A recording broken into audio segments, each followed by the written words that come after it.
할렐루야, 반갑습니다. 오늘은 지난주에 이어서 하나님 말씀 누가복음 17장 11절로 19절에 관한 말씀을 중심으로 해서 감사에 관한 말씀을 전하고자 하는 정국성 TV 정국성 목사입니다.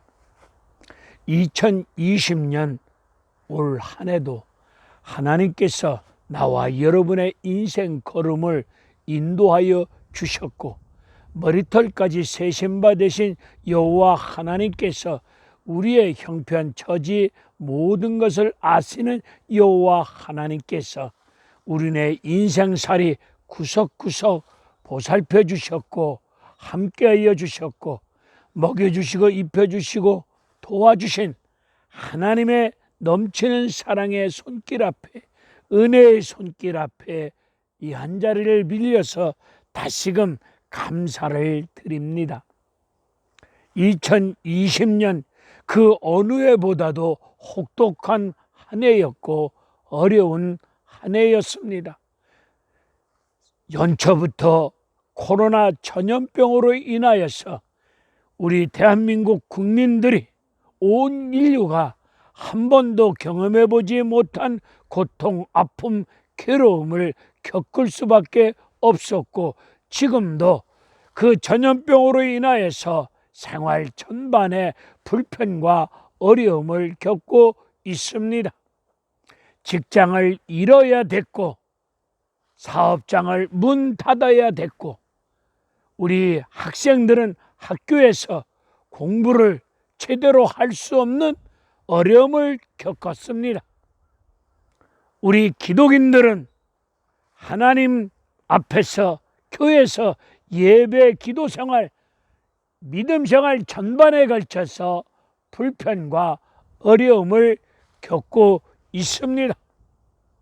올 한 해 우리 생활 주변을 볼 때에 설상가상 여름에는 무려 52일 동안 줄기차게 내린 장맛비로 인하여서 농사를 짓는 분, 목축업을 하는 분들 많은 수혜를 입었습니다. 2020년 한 해 어려움이 너무도 많았습니다. 어려움이 많다 보니 감사할 만한 상황, 감사할 만한 조건, 배경, 현실이 없다 보니 감사를 잊어버리고 하나님 앞에 감사하지 못하는 가운데 여기저기서 원망, 불만, 불평이 쏟아져 나오고 있습니다. 감동이 없는 시대, 감사를 잃어버린 시대 속에서 우리 예수 믿는 믿음의 사람들은 예수 안 믿는 다른 분들과 다른 차원에서 감사의 본질이 십자가 죽음임을 깊이 깨닫고, 나 같은 죄인을 구원하여 주신, 나의 죄를 대신하여 예수님이 죄를 짊어지시고 십자가에서 죄 없으신 예수님이 나의 죄를 대신 짊어지시고 나를 살리시기 위해서 십자가에서 피 흘려 주신 우리 주 예수 그리스도의 보혈의 은혜를 깊이 생각하는 가운데 여기서부터 우리는 감사하는 생활이 이루어져야 될 줄로 믿습니다. 감사의 근거를, 감사의 기초를, 감사의 본질을, 나 같은 죄인을 살리시기 위해서 예수님이 피 흘려 주신 예수 그리스도의 십자가 복음의 은혜 앞에서 우리는 감사가 출발되셔야 될 줄로 믿습니다. 이 은혜를 잊어버리지 말고 우리는 날마다, 매 순간마다 하나님 은혜 앞에서 감사하면서 영광 돌릴 수 있는 감사하는 믿음의 축복자들 되어지기를 주님의 이름으로 축원을 드립니다. 오늘 본문에 나오는 문둥병 10명의 사람들을 보십시다. 이 문둥병 나온 자들 예수님께 가까이 다가설 수도 없습니다. 왜?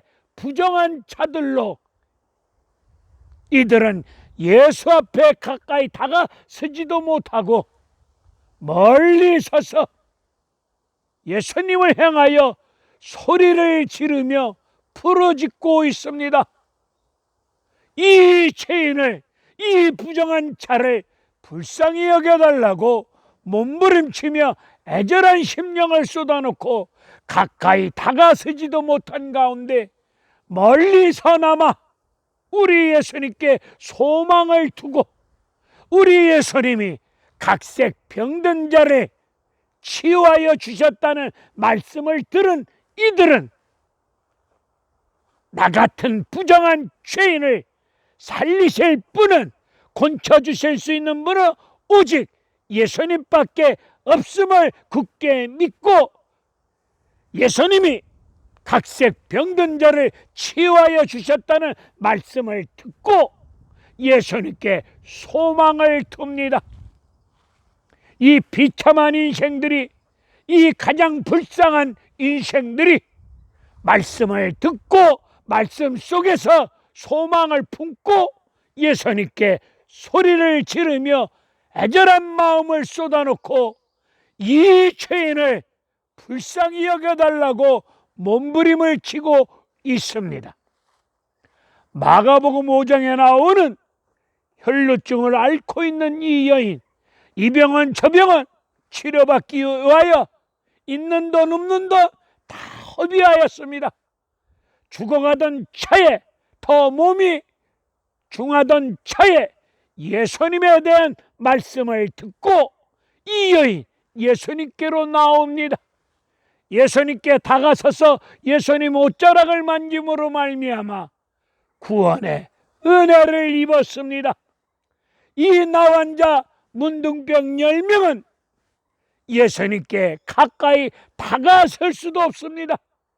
그저 멀리 서서, 멀리서나 말해도 주님께 소망을 두고 불쌍히 여겨달라고 몸부림을 치고 있습니다.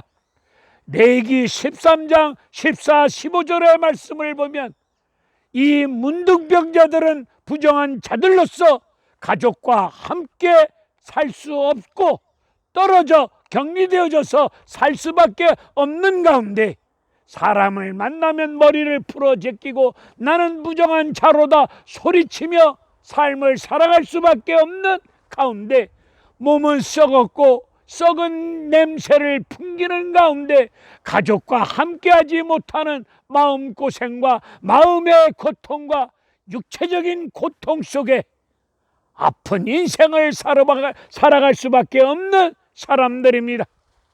이 문둥병 환자들, 이분들 인생이 가장 비참하고 불쌍한 가운데 있지만 예수님 말씀을 듣고 그 말씀을 통하여 소망을 품고 우리 예수님이 나를 깨끗게 하여 주실 줄로 믿고 은혜 주실 줄로 믿고 구원하여 주실 줄로 믿고 간절히 부르짖어 불쌍히 여겨달라고 몸부림을 치고 있습니다. 마가복음 10장에 나오는 소경 바디메오 거린입니다. 거지 같은 인생 속에서 구걸하며 삶을 살아갈 수밖에 없는 거지 바디메오가, 이 소경 바디메오가 예수님 말씀을 듣고 예수님이 지나가신다는 소리를 듣고 다윗의 자손이여 나를 불쌍히 여겨달라고, 나사렛 예수 그리스도여 나를 불쌍히 여겨달라고 간절히 부르짖고 소리를 지릅니다. 다른 사람들이 소리 지르지 말라고 윽박을 지릅니다. 그 소리에 개의치 아니하고 간절히 소리를 지르며 매달립니다. 나사렛 예수여 이 죄인을 불쌍히 여겨달라고 간절히 부르짖고 있습니다. 성경에 보면은 세리라고 하는 죄인들이 부르짖습니다. 병든 자들이 부르짖고 있습니다. 멸시받는 심령들이 주님께 나와 엎드려 부르짖고 있습니다. 오늘 우리네 인생살이 부르짖어야 될 상황이 아니십니까? 이 죄인을, 이 어리석은 죄인을, 이 못난 죄인을, 썩은 악취를 풍기고 썩은 냄새를 풍기며 살아가고 있는 못난 죄인을, 연약한 죄인을, 병든 죄인을 거짓과 가증 속에서 주의 말씀대로 살지 못하고 있는 이 죄인을 불쌍히 여겨달라고 간절한 심령을 쏟아놓고 매달려야 될 자들이 아니십니까? 불쌍히 여겨달라고 몸부림쳐야 될 심령들이 이런저런 이유, 체면 때문에, 자존심 때문에, 이런저런 상황 때문에 이유를 들이대놓고 주님께 간절히 부르짖지 못하고 있는 등신 충만한 사람들이 우리 주변에 없지 않아 많이 계십니다. 부르짖을 때에 병든 몸, 건강한 몸 될 줄로 믿습니다. 부르짖을 때에 실패한 자, 성공적인 인생으로 은혜의 역사가 쏟아질 줄로 믿습니다. 시편 50편의 말씀을 보면 환난 날에 나를 부르라, 내가 너를 구원하여 주리라, 네가 나를 영화롭게 하리라는 말씀이 있사오니, 지금 병들었습니까? 무너졌습니까? 넘어졌습니까? 실패의 쓴잔 속에 앞이 캄캄합니까? 인생의 길이 보이지 않고 답이 보이지 않습니까? 사는 게 지겹고 막막한 가운데 계십니까? 예수님께 나와 간절한 심령으로 이 죄인을 불쌍히 여겨달라고, 이 죄인을 살려달라고, 도와달라고, 은혜 달라고 몸부림치며 부르짖을 때에 사랑 많으신 여호와 하나님께서 반드시 건져주시사 다시는 목마르고 피곤하지 아니할 수 있는 반석 위에 든든한 인생으로 세워주는 놀라운 은혜로운 역사가 이루어질 줄로 믿사오니, 자존심, 체면 다 버리시고 예수께 나와 몸부림치며 불쌍히 여겨달라고 간절히 소리 높여 부르짖어야 될 줄로 믿습니다. 오늘 14절에서 우리 예수님은 나병 환자들을 향해서 내 몸을 제사장에게 가서 보여주라고 말씀하십니다. 이 말씀을 하실 때에 문둥병 10명, 문둥병이 깨끗하게 나음을 입은 상태가 아닙니다. 여전히 몸은 썩었고 썩은 냄새가 나고 있는 상태에 있었는데, 그들을 향하여 예수님은 제사장에 가서 내 몸을 보여주라고 말씀하십니다. 왜 제사장에게 가서 몸을 보여주라고 말씀하셨습니까? 레위기 14장을 보면 문둥병 병든 자들이 깨끗하게 나음을 입으면 반드시 제사장에게 가서 몸을 보여줌으로 말미암아 병이 깨끗하게 나음을 받았다는 확인을 받아야 정상적인 생활을 할 수 있습니다. 이들은 제사장에게 가서 몸을 보여주라는 말씀을 믿고 가다가 깨끗하게 치료받았습니다. 우리 주님이 말씀하시는 내 몸을 제사장에게 가서 보여주라는 예수님 말씀을 믿고 순종하는 가운데 깨끗함을 입었습니다. 말씀을 믿고 순종하는 것이 믿음입니다. 듣기는 들어도 순종하지 아니하는 무리들이 얼마나 많습니까? 하나님 말씀이 나와 여러분에게 임할 때 그 말씀을 믿고 순종하며 나아갈 때에 깨끗하게 되어지는 은혜로운 구원의 역사, 치유의 역사, 하나님의 놀라우신 축복의 역사가 이루어질 줄로 믿습니다. 사탄은 우리가 하나님 말씀을 믿지 못하도록 환경을 더 힘들게 만듭니다.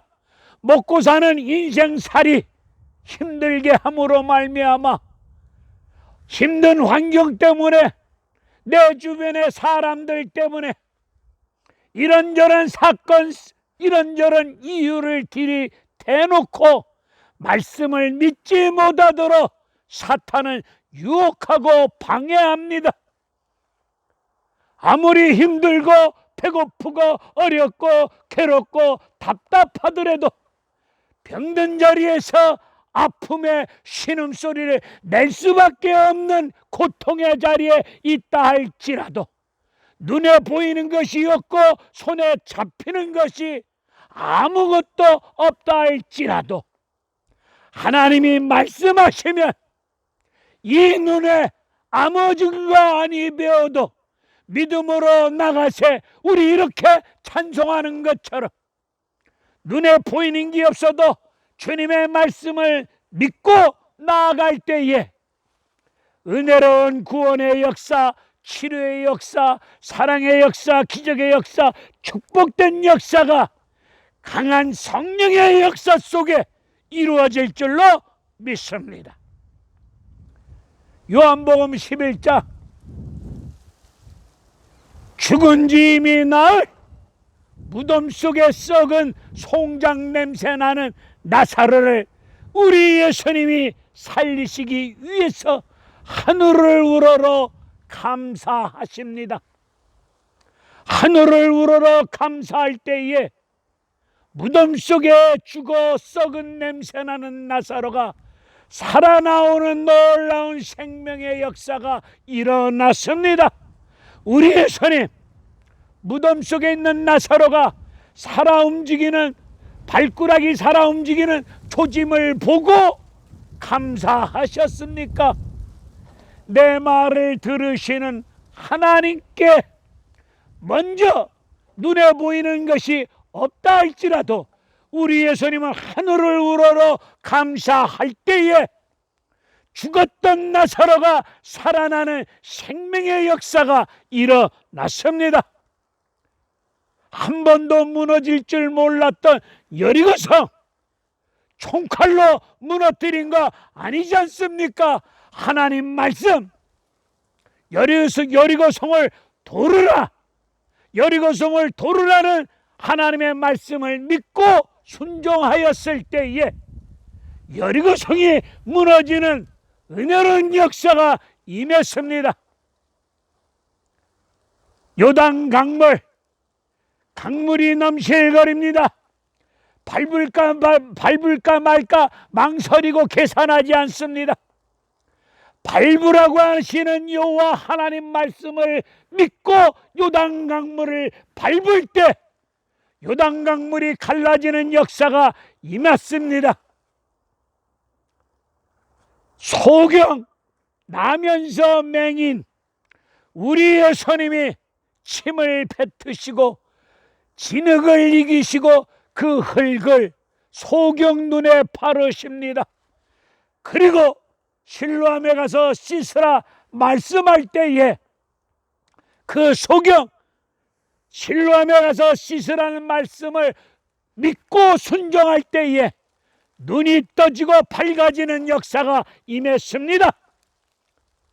우리 말씀을 믿고 이해가 되든 이해가 아니 되든 여러분의 형편, 처지, 기분으로, 여러분의 감정으로 하나님 말씀을 믿기에는 어려운 상황이 있다 할지라도 신실하신 여호와 하나님의 말씀을 믿고 순종하시면 그곳 놀라운 역사가 임할 줄로 믿습니다.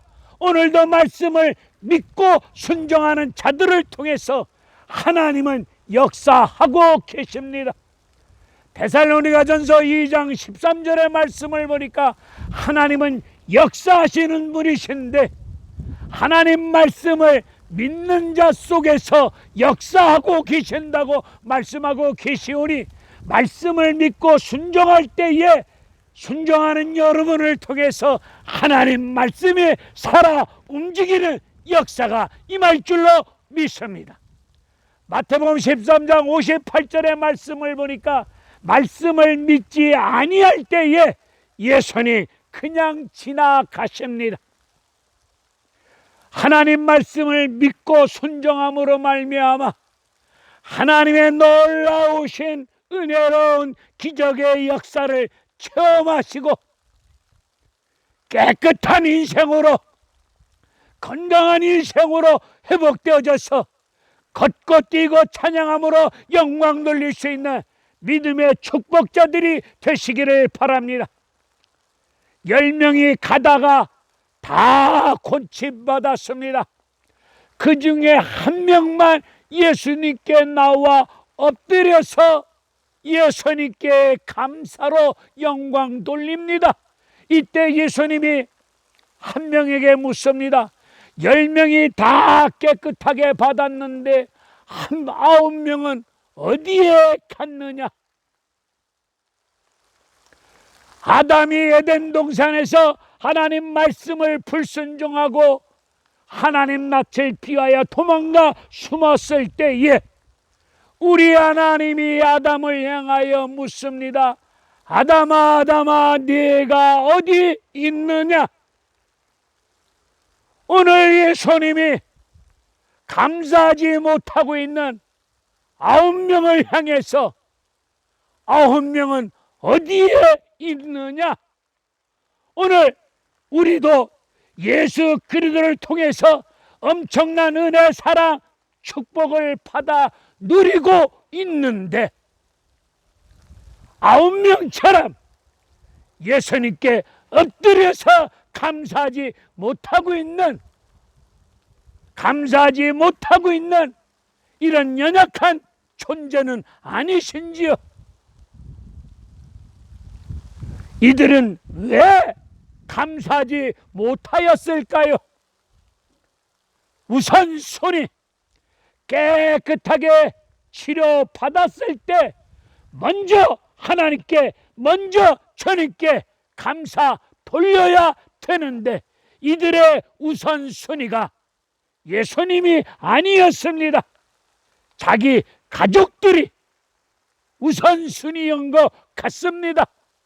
이들은 우선순위가 예수가 우선순위가 아니었습니다. 우리 예수님 감사하는 가운데 영광 돌리는 한 명을 향해서 19절에서 말씀하시기를 내 믿음이 너를 구원하였느니라. 감사하는 사람은 믿음이 있는 사람입니다. 감사하지 못하는 사람들은 믿음이 없는 사람들입니다. 감사 없는 예배, 감사 없는 순종, 감사 없는 기도, 감사 없는 헌신 소용없습니다.